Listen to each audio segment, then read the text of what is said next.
Video essay questions, chapter 11. Explain the difference between an EPSP and an IPSP. So, first of all, a EPSP stands for excitatory postsynaptic potential. IPSP stands for inhibitory postsynaptic potential.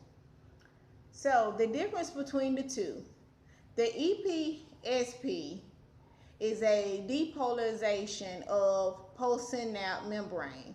It changes the voltage in a positive direction, and it brings the neuron closer to the action potential threshold.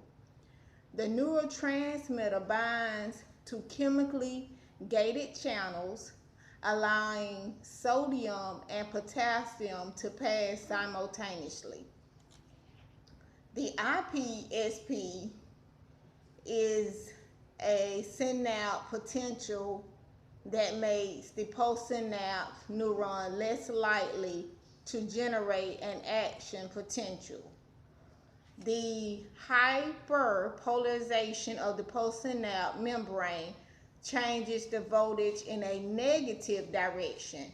This brings the neuron further away from the action potential threshold. The neurotransmitter binds to potassium and chlorine channels. The potassium leaves the cell and the chlorine enters the cell. What specifically determines whether an EPSP or an IPSP will be generated at the postsynaptic membrane?